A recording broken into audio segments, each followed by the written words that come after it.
कर्मा पर्व के इस कार्यक्रम की अध्यक्षता कर रहे सम्माननीय महाविद्यालय के प्रधान प्राचार्य महोदय, कार्यक्रम के संयोजक डॉक्टर विदेश कुमार महतो महोदय, विद्वत शिक्षकगण एवं मेरे आत्मीय विद्यार्थी, मैं इस पर्व के बारे में आप लोगों से जो सुना हूँ उसी के आधार पर इसका दार्शनिक दृष्टिकोण था। झारखंड मूलतः प्रकृति के बीच आज भी बसा हुआ है और यहाँ के जो लोग हैं वह इस प्रकृति में ही आनंद का अनुभव करते हैं। पाश्चात्य दार्शनिक लाओ त्सो ने कहा था प्रकृति की ओर लौटो, और जो व्यक्ति प्रकृति से जितना नजदीक होता है वह उतना अच्छा। आज आप दिल्ली की स्थिति देख सकते हैं। दिल्ली में 10 वर्ष से जो लोग अधिक दिनों से रह रहे हैं उनसे बातचीत करके देखिए, तो शायद अपना नाम भी ठीक से नहीं बताएगा, नाम भी बताएगा कुछ गलत नाम बताएगा, क्योंकि वह प्रकृति से अत्यंत दूर है। उसमें जो अद्यतन समाज की जो भौतिक मांग है वह उसके मस्तिष्क में भरी है।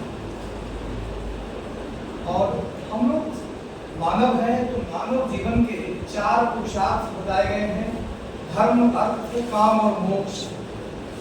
तो यह जो कर्म और धर्म दो भाई है, यह पुरुषार्थ के प्रतीक। और जैसे ऋग्वेद जी ने कहा है, जिस खेत में इसकी डाली गाड़ दी जाती है वहां कीट नहीं होता है। तो यह इसका दार्शनिक दृष्टिकोण यह बताता है कि जो व्यक्ति पुरुषार्थी होता है, जो व्यक्ति अपना कार्य तत्परता के साथ, लगन के साथ, उत्साह के साथ करता है, उस व्यक्ति को किसी प्रकार की व्याधि नहीं लगती है और वह जीवन में उसी धान्य के समान सफल होता है। और समाज की कोई भी विसंगति उसे स्खलित नहीं कर सकती। और जो धर्म शब्द है वो त्रि धातु से बना हुआ है, जिसका अर्थ होता है धारण करना। धर्म का अर्थ यह नहीं है कि आप चंदन लगाए हुए हैं या जो वेशभूषा उसको धारण किए हुए हैं और अन्य गलत कार्यों को करते हैं। आप विद्यार्थी हैं, आपका धर्म है श्रद्धा पूर्वक अध्ययन करना। मैं शिक्षक हूँ, हम लोगों का धर्म है श्रद्धा पूर्वक अध्यापन करना। तो यह जो धर्म है वह कर्म कैसा होना चाहिए? कर्म धर्म से अनुप्राणित होना चाहिए। इसलिए मानव जीवन के 4 पुरुषार्थों में बताया गया है, धर्म, अर्थ, काम और मोक्ष।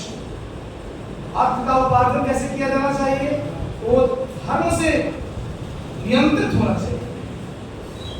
आज के युग में हम लोग किसी का पैसा कमाने की दृष्टि से किसी का भी अपकार कर देते हैं। मेरे जेब में पैसे आ जाए, आपका प्राण रहे या नहीं रहे, इससे हमको मतलब नहीं है। तो यह जो पर्व है यह हम लोग को बताता है व्यक्ति का जो कर्म है वह धर्म से अनुप्राणित होना चाहिए। ये दोनों भाई जो हैं परस्पर एक दूसरे के प्रतीक हैं। और बहन का नाम क्या है? बहन का नाम है। तो यह कर्म और धर्म हम लोग को यह बताता है कि हम लोग का जीवन, ईश्वर ने जो आपको कर्तव्य दिया है, तो मैं बता रहा था आपको धर्म शब्द का, धर्म का अर्थ होता है धारण करना। किसको धारण करना? अपने कर्तव्य को धारण करना। अपने कर्तव्य को जो श्रद्धापूर्वक धारण करता है उसकी सहायता प्रकृति भी करती है। रहीम ने लिखा, सबे सहायक सबके को निवन सहाय, पवन जगावत आग को दीप ही देख बुझाए। इसलिए व्यक्ति को, जो व्यक्ति अपने पुरुषार्थ को नहीं जगाए, वह व्यक्ति अपने धर्म के मार्ग पर नहीं चलेगा। अपने धर्म के मार्ग पर चलते हुए अपने कार्य को संपादित नहीं करेगा, वह निश्चित रूप से जीवन में सफल होगा। इसलिए श्रीमद् भगवद गीता में देख लीजिए, कर्म के सिद्धांत के आधार पर संसार में अनेक प्रकार के ग्रंथ लिखे गए हैं और सबसे बड़ा ग्रंथ श्रीमद् भगवद गीता लिखा गया है, जिसका इसमें एक पंक्ति कही गई है, अवश्यमेव भोक्तव्यम कृतम कर्म शुभाशुभम। आप शुभ या अशुभ जो भी कार्य करते हैं उसका फल आपको निश्चित रूप से भोगना है। आप अच्छा कर्म करेंगे उसका फल अच्छा मिलेगा, वो उसका हिसाब अलग होता है। और जो बुरा कर्म है उसका आपको कुफल है, उसका जो कष्ट है वह अलग होगा। ऐसा नहीं कि एक गड्ढा कर दिए फिर उसको मिट्टी से भर दिए, दोनों बराबर हो। रामचरितमानस को आप लोग पढ़ेंगे तो लक्ष्मण जी राम जी से पूछते हैं कि कोई व्यक्ति गरीब क्यों हो जाता है और कोई व्यक्ति बहुत धनी क्यों होता है जन्म से, इसके पीछे कारण क्या है? कोई व्यक्ति अत्यंत दुख को प्राप्त कर रहा है, कोई व्यक्ति सुख के सागर में डूबा हुआ है, इसके पीछे क्या कारण है? तो तुलसीदास जी ने अपने शब्दों में लिखा है और राम की वाणी को लिखते हुए कहते हैं, कोई न काहू को सुख दुख दाता निजकृत कर्म भोग सुख। इस संसार में कोई व्यक्ति न किसी को सुख दे सकता है, पति भी अपने पत्नी को सुख नहीं दे सकता है, पत्नी अपने पति को सुख दे सकती है।